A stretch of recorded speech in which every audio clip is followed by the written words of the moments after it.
Influences, influences, influences, they're everywhere. And I got influences on my mind. So I'm gonna just talk about it.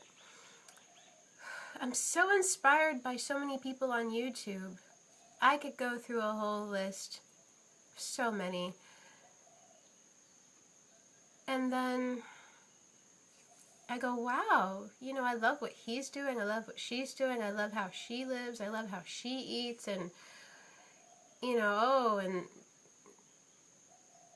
and do I show this on my video, or do I not show this on my video? Do I not show the freaking processed sugar that I put in something that I'm going to eat on my video? Oh, I made a video and I lost a couple of viewers. Oh, I don't know who they are and I don't know what it was that they did, and I'll never know because it's just one of those things. And influences, then there's things like Raw Till 4, and then there's things like, you know, all these different ways of being vegan, and it's like, oh, what do I show, what do I don't show, who's going to take it? And it's just like, influences, influences, and it's beyond YouTube. There's a whole world out there. There's media out there. There's the influence of nature. There's the influence of, you know, the beautiful planets and the stars. There's the influences of your friends and your family and society standards, and there's influences just everywhere you go, every which way. And as an artist, I just love authenticity. And there's a lot of authenticity in the influences that I see. Thing is that it can get a little distracting. Even the good influences, the influences that inspire me. I start thinking about this person and what they said, or what they ate, or how they did this, or their workout, or their exercise, or the amount of views they got, or how many subscribers they got, or wow, they went from 100 to 3,000 subscribers like in a month. You know, or doing a video a day, or traveling someplace and meeting other people that are like-minded in your, you know, in your interests and in your field. And it's like, wow, it's all so wonderful and beautiful, and it's all so inspiring, and yet it could get overwhelming at times. Who am I? Who am I?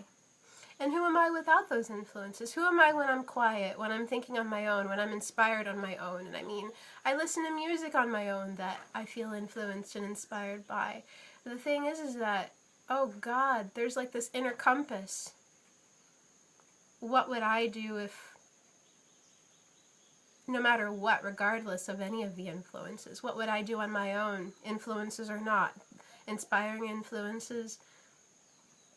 Actually, I feel like the big topic of this video are inspiring influences, because it's not about the other influences that aren't so good. I'm talking about being so inspired and being so almost overwhelmed with so much amazingness that it's like you almost second guess yourself, and please don't. Or I might second guess myself, so Natalia, please don't. And there's just so much going on, and it's like, what would I express without those influences? If I'm not going to second guess myself, what would I do, not worrying about what another would say or another would think, or regarding saying being a YouTuber and wanting to spread your message, or wanting to spread my message, and wanting to reach people in a way that where I would like to be a good influence and a good inspiration. The thing is that I don't want to get so influenced by my wonderful, you know, beings that inspire me that I lose sight of who I am. And that's what I'm dealing with. I see who's popular and who's successful, and certain lifestyles, and certain ways of talking, and certain ways of being, and certain flashy things, or certain eye catchers, or certain tags or hashtags. There's just so much going on out there that it's like, well, who am I on my own? What would I present to the world? My own significant mark, my own significant flavor. Because it's not about copying, it's about being so overwhelmed with so much beauty and influences and wonderful things that it's just like, wow, I'm thinking about that so much. Let me remember who I really am amongst all of this. Help me let myself remember my compass, my inner compass, the guide within that lets me know, okay, this is your path, and this is what you love, and this is the way that you express yourself, and this is the way that you do things, and don't worry about what's popular or what's happening or who's got so many subscribers when I only have 33. And I'm grateful for all of you, and I just want to present more to the world and have the world, you know, be touched by my gifts. So I'm just thinking about influences and being true to myself amongst all of that amazingness and beauty. Influences. I got it off of my chest, fresh out of the shower. Thank you, loves.